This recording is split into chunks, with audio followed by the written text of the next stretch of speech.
A música sempre ocupou um espaço especial na vivência cristã, com cânticos tocantes que podem conduzir corações ao arrependimento e à reverência diante de Deus, criando um ambiente onde a alma é aquecida pela presença do Senhor. No entanto, nem tudo o que se canta com o rótulo de cristão está em harmonia com as Escrituras. Algumas letras, embora emocionantes, trazem ideias que se afastam da verdade bíblica. Neste contexto, é importante analisar com profundidade as canções que, apesar de populares, podem distorcer ou enfraquecer a mensagem original do Evangelho. No cenário cristão, existe uma busca constante por aquilo que consideramos adoração em espírito e em verdade, conforme ensinado por Jesus, em João 4:24, onde ele diz que Deus é espírito e é necessário que os que o adorem em espírito e em verdade. Isso nos lembra que a adoração deve ser sincera, sem máscaras e alinhada com a revelação bíblica. Antes de começar, lembre-se de curtir o vídeo e se inscrever no canal para não perder nenhuma de nossas publicações. Sem mais delongas, vamos lá. Quando as pessoas entram em uma igreja, muitas vezes buscam um reencontro com o sagrado, e a música desempenha um papel essencial nesse processo, pois desperta emoções e pode elevar o coração a um estado de reverência.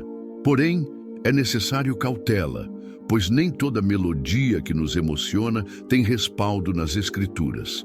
A verdadeira adoração não deve ser medida somente pelo que sentimos, mas por quanto aquilo expressa a verdade de Deus. A música tem o poder de gravar mensagens profundas em nossa mente, e se essas mensagens não forem corretas, podemos acabar absorvendo ensinamentos que não condizem com a fé cristã.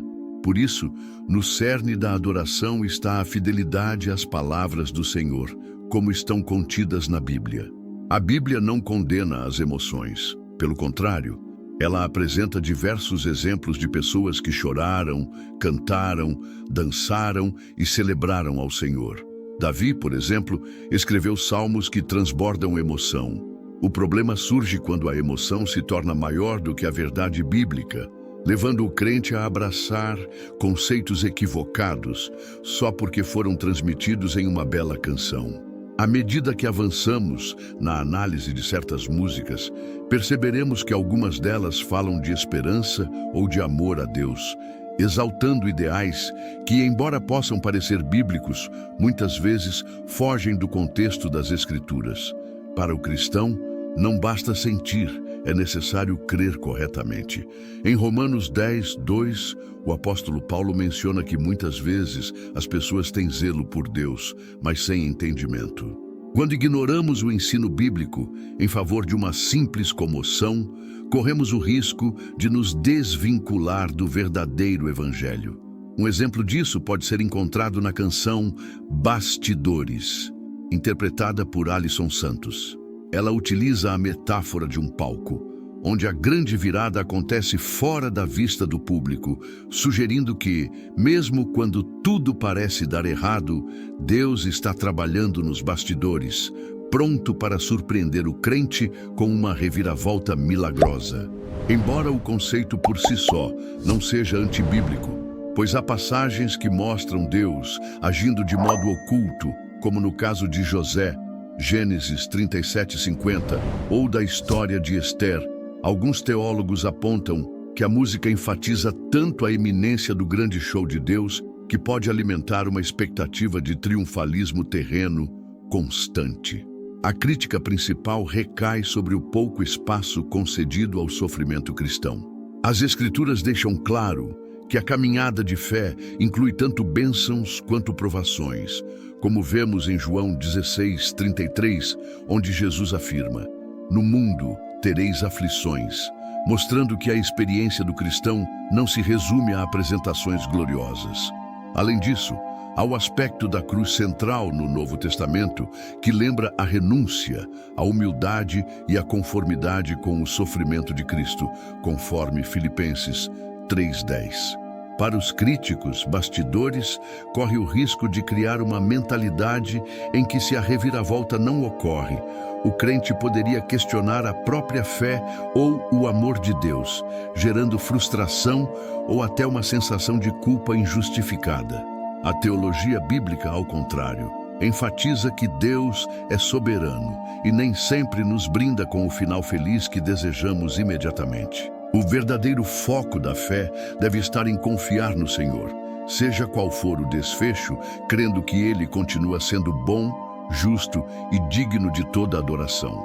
Outra canção que gera controvérsia é Um Novo Dia Virá, de Reine Almeida. Ela transporta a ideia de um amanhecer radiante após a tempestade, incentivando o ouvinte a perseverar diante das adversidades. No entanto, a controvérsia surge na forma como a música, em alguns trechos, parece atribuir à força interior do indivíduo a principal capacidade de superar qualquer crise.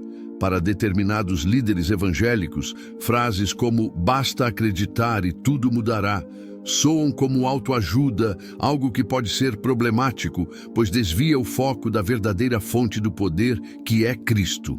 Em Filipenses 4:13, Paulo declara: "Tudo posso naquele que me fortalece", destacando que é Cristo quem nos capacita para vencer os desafios.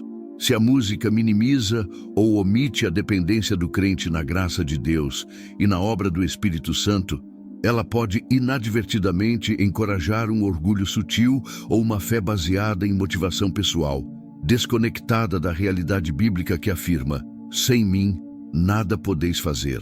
João 15:5. Além disso, "Um novo dia virá" pode ser interpretada como se o novo dia fosse uma certeza absoluta em termos de sucesso e prosperidade neste mundo.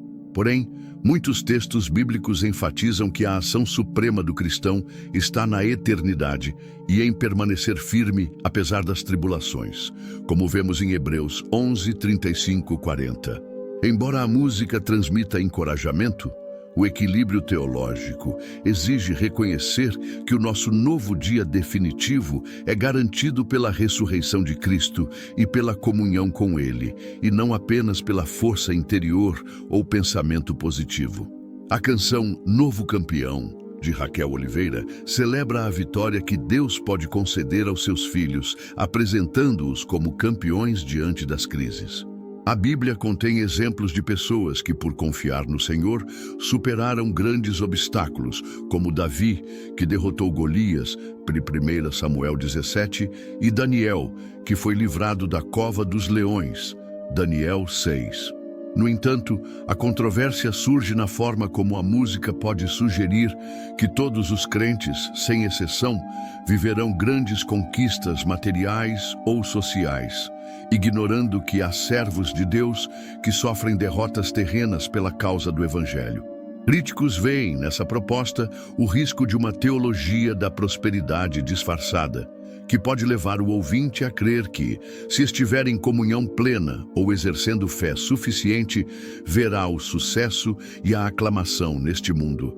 Isso colide com passagens nas quais Deus, em sua sabedoria, permite que o justo enfrente aflições prolongadas, como aconteceu com o profeta Jeremias ou com o próprio apóstolo Paulo, que teve um espinho na carne jamais removido, 2 Coríntios 12:7. Além disso, Romanos 5:3-5 fala dos benefícios espirituais do sofrimento, mostrando que a paciência, a experiência e a esperança se desenvolvem em meio às tribulações. Se o louvor ignora essa perspectiva, corre-se o risco de pintar uma vida cristã em que fracassos ou derrotas nunca fazem parte do plano divino, embora a vitória final em Cristo seja uma verdade incontestável.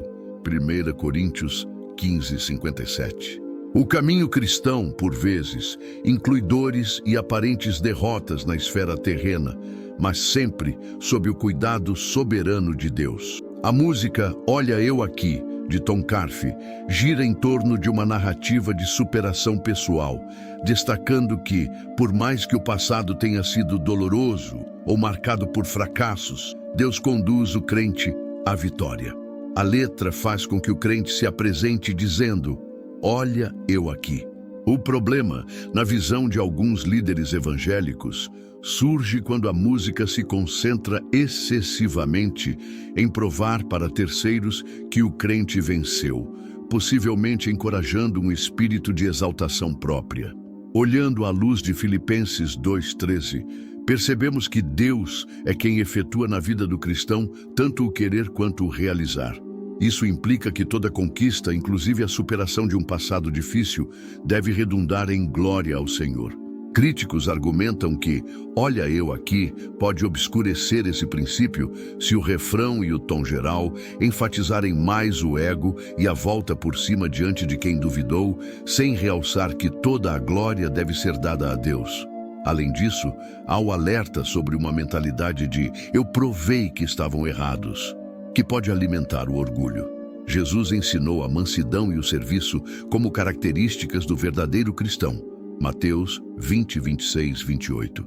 Se a narrativa de superação não aponta para Cristo como o agente principal, mas sim para a pessoa que conseguiu triunfar sozinha, corre-se o risco de cair em uma espécie de adoração ao próprio esforço humano. A mensagem central da fé cristã é a de Cristo crucificado e ressuscitado. O apóstolo Paulo, em 1 Coríntios 2:2, deixa claro que seu objetivo não era saber de nada além de Jesus Cristo e este crucificado.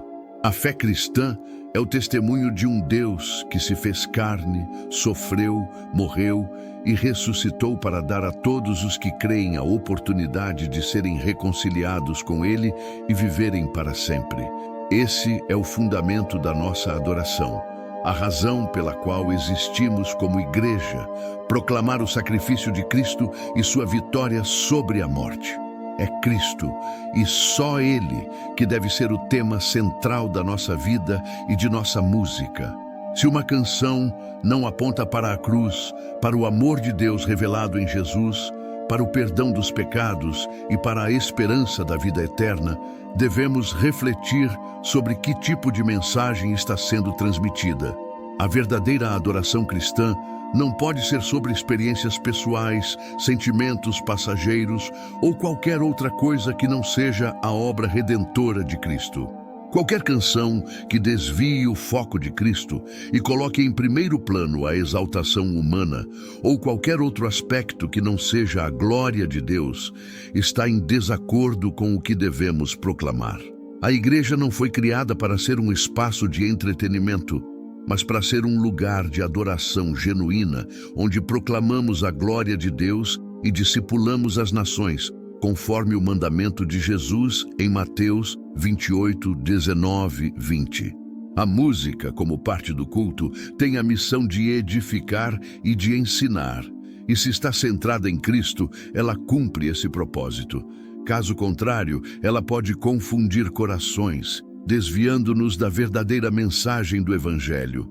Quando nos deparamos com canções que não refletem claramente a mensagem bíblica, o primeiro passo é o reconhecimento de que muitas vezes carecemos de profundidade teológica. Para evitar que isso aconteça, é necessário que dediquemos tempo para estudar as letras das músicas antes de introduzi-las nos cultos. A solução para essa questão está em retornar à simplicidade do Evangelho e permitir que Cristo seja o grande tema de nosso louvor. Como o Salmo 43 diz, Deus coloca nos lábios do fiel um novo cântico, e esse cântico não se limita a uma melodia moderna ou a uma experiência emocional passageira, mas é um cântico de adoração que vem da renovação da mente pela palavra de Deus. Quando purificamos o louvor de influências estranhas, abrimos espaço para canções que verdadeiramente glorificam o Senhor, levando toda a congregação a se fortalecer, a se unir e a se tornar mais sensível à presença do Espírito Santo. Mesmo que todos sejamos passíveis de erro, devemos ter a humildade de reconhecer quando falhamos e introduzimos músicas que não estão de acordo com as Escrituras. Nessas situações, Deus é misericordioso para nos perdoar e nos guiar a uma adoração mais bíblica. O coração contrito é aquele que Deus não despreza, como o próprio Salmo 51, 17 afirma.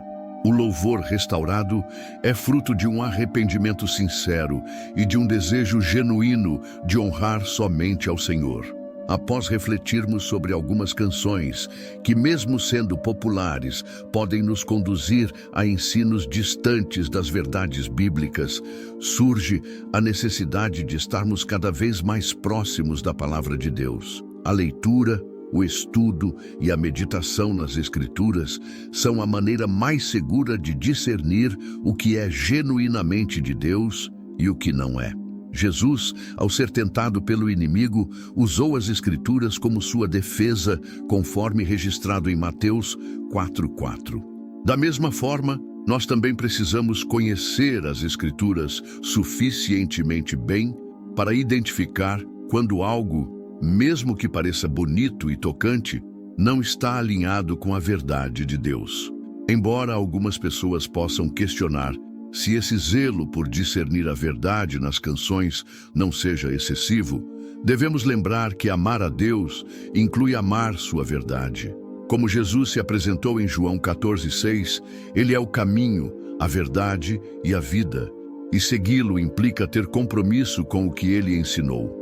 Isso significa que cada canção entoada na igreja deve espelhar essa verdade. A música, portanto, não é uma simples forma de entretenimento ou algo meramente estético, mas é um canal de ensino, consolo e exortação. Se percebemos que algumas músicas estão transmitindo mensagens equivocadas, devemos corrigi-las ou, se necessário, excluí-las de nosso repertório, com o objetivo de edificar toda a igreja. O convite não se limita a esta reflexão, mas é um chamado para que revisitemos constantemente o que cantamos, ouvimos e compartilhamos em nossas igrejas. A palavra de Deus deve ser a nossa guia, e quando ela é honrada, a nossa adoração se torna vigorosa e autêntica. A música cristã tem o poder de trazer cura às almas, de levar os pecadores ao arrependimento e de fazer com que os corações se prostrem diante de Deus. No entanto, também tem o poder de afastar corações da essência de Cristo, caso não esteja fundamentada na verdade da palavra de Deus. O desafio é difundir a importância de um louvor centrado na Bíblia, proclamando que cantar o nome de Jesus é muito mais do que repetir melodias bonitas, é proclamar vida, esperança e salvação. Devemos avançar com fervor e discernimento, oferecendo ao Senhor apenas aquilo que verdadeiramente o exalta. Que cada palavra cantada seja fruto de um coração rendido, grato e transformado por aquele que nos amou primeiro. Que Deus, em sua infinita graça, faça florescer em nosso meio cânticos que honrem o nome de Cristo e conduzam muitos à presença poderosa do nosso Rei Eterno. Se este conteúdo foi útil para você, peço que apoie o canal se inscrevendo para não perder nenhum dos nossos próximos vídeos. Juntos, podemos iluminar mais mentes e aprofundar nosso entendimento. Agradeço por sua presença e que Deus o abençoe.